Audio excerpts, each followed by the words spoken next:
Jamal, a 17-year-old high school senior, had always been aware of the subtle racism at Ridgewood High. As one of the few black students, he often endured whispered comments and stares. But nothing prepared him for what happened one chilly morning. While walking down the hallway to his locker, a group of 3 white students, led by the tall and smug Tyler, began mocking him. "Hey, Jamal! How's it feel being the only one of your kind around here?" Tyler sneered, causing his 2 friends to snicker. Jamal felt the sting but stayed silent. This wasn't new, and he learned to brush it off over the years. But today, something inside him snapped. He wasn't sure what triggered it. Maybe it was the tiredness of always being the target of these jokes, or maybe it was the realization that he was fed up with being the quiet, patient one. His father had always said patience is power, but Jamal was tired of enduring. He walked into his next class with a heavy heart, the words from Tyler still echoing in his mind. He reached for his phone and texted his best friend Malik, "Same stuff, man. I'm tired of it." Malik replied instantly. "Don't let them get to you. Just keep your head up." But as Jamal went through his day, the weight of the harassment wore on him. He knew this wasn't just about the words, it was the environment that allowed this behavior to flourish. Jamal didn't just want to keep tolerating it. He wanted to change it. The next morning, as Jamal walked to his locker, he was stunned by what he saw. A crowd had gathered, and Tyler and his friends stood at the center. But something was different. Instead of the usual mockery, the crowd was confronting them. "Is this what you think is funny?" One of the girls from Jamal's history class, Katie, spoke up. "Racism isn't a joke." Jamal's heart raced as he recognized the shift. Katie wasn't the only one speaking up. More students joined in, calling out the bullying behavior.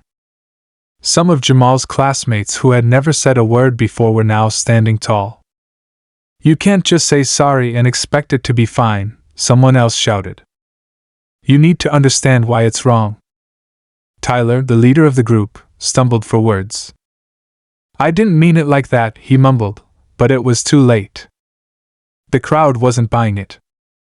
His arrogance melted into discomfort as the students closed in. Jamal stood at the back, barely able to process what was happening.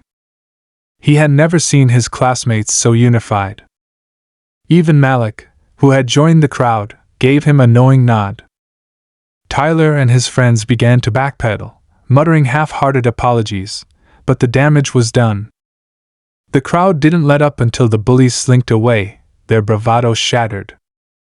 The energy in the air was palpable. Jamal felt a mix of relief and awe. His peers had done something he hadn't expected, they had stood up for what was right. As the crowd began to disperse, Malik approached Jamal. "You're not in this alone anymore," he said, placing a hand on his shoulder. Later that evening, Jamal reflected on what had transpired. His heart was lighter, but his mind raced with questions. Had this moment been a fluke, or was there real change happening? He wasn't sure, but one thing was clear: he was no longer fighting this battle by himself. The next day, things felt different. The atmosphere at school had subtly shifted.